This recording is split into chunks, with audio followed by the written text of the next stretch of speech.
Cordial saludo, mi nombre es Edwin Fernando Viena Urbano, estudiante del curso Física General, pertenezco al grupo 454 y daré sustentación al ejercicio número 5 que me corresponde. Para ello nos dan una serie de preguntas orientadas al tema y un ejercicio a desarrollar. Entonces daré solución para no alargarme, entonces voy a ver si, si abordo algunas preguntas. Entonces, ¿qué dice la primera? ¿Cuál es la unidad de medida de la potencia en el SI, que es el Sistema Internacional de Medidas, y cuáles variables la componen? Entonces, para ello se dice que la potencia, su unidad de medida en el sistema internacional, es el vatio, representado por la sigla W, o el megavatio, representado por la sigla MW, o el gigavatio, que está representada por la sigla GW. Entonces, en pocas palabras, es el vatio. Y sus variables que la componen son el trabajo y el tiempo dada en la expresión P igual a trabajo por el tiempo. El trabajo, su unidad de medida es el sistema internacional, es el Julius, y el tiempo, su unidad de medida en el sistema internacional es el segundo. Entonces la siguiente pregunta nos dice cuál es la diferencia entre el coeficiente de fricción estático y dinámico y bajo qué condiciones se aplica.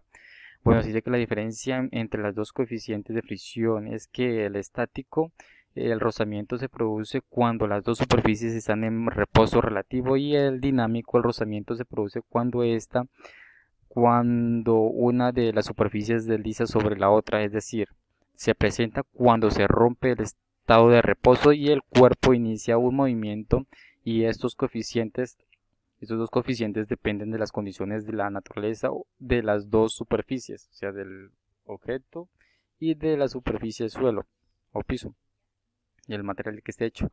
Tercera, bueno, entonces daré solución al ejercicio para no alargarme tanto, no pasar los límites del tiempo. Y entonces el ejercicio dice lo siguiente: el enunciado.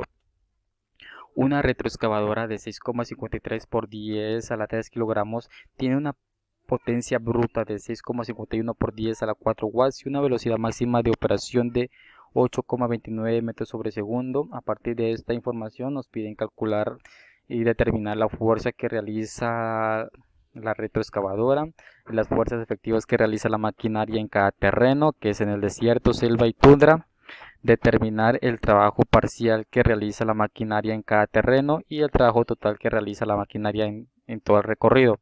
Para ello, entonces, identificamos los datos, nos dan la masa de la máquina, que es 6,53 por 10 a la 3 kilogramos, nos dan la potencia bruta y su máxima operación, velocidad. Entonces, para la primera incógnita, entonces, que es determinar la fuerza que realiza la retroexcavadora, simplemente implementamos esta fórmula que dice fuerza igual a potencia sobre velocidad, y identificados los datos que nos dan, simplemente reemplazamos en la fórmula y realizamos esta operación y decimos que su fuerza que realiza la retroexcavadora es de 7,85 por 10 a la 3 newtons. B. La fuerza efectiva que realiza la maquinaria en cada terreno. Entonces, para ello nos dan un coeficiente de fricción cinético para cada terreno. En el desierto es de 0,297, en la selva es de 0,661 y en la tundra es de 0,074. Entonces vamos a determinar las fuerzas efectivas que realiza la maquinaria en cada terreno. Entonces implementamos esta fórmula que dice fuerza de fricción igual al coeficiente de fricción por la masa por la gravedad, y simplemente reemplazamos los datos que nos piden en la fórmula. Y entonces decimos que en el desierto tendrá una fuerza de fricción de 1,90 por 10 a la 4 newtons, en la selva va a tener 4,23 por 10 a la 4 newtons y en la tundra va a tener 4,73 por 10 a la 3 newtons. Entonces decimos que en el desierto y en la selva van a tener valores más altos, va a ser más esfuerzo la máquina, va a tener una mayor fuerza de fricción, entonces tendría que trabajar a menor velocidad la máquina por el esfuerzo que hace. Entonces ya pasamos al punto C. Nos dice determinar el trabajo parcial que realiza la maquinaria en cada terreno. Entonces implementamos esta fórmula que dice que el trabajo es igual a fuerza de fricción por la distancia.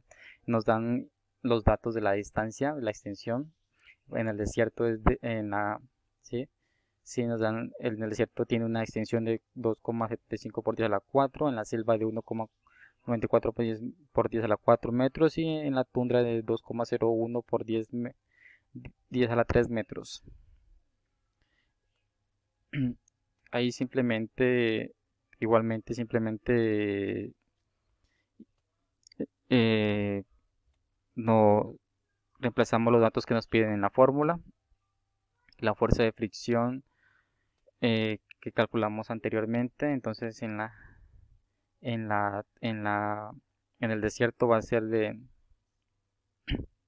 1,90 por 10 a la 4, entonces reemplazamos acá en la fórmula.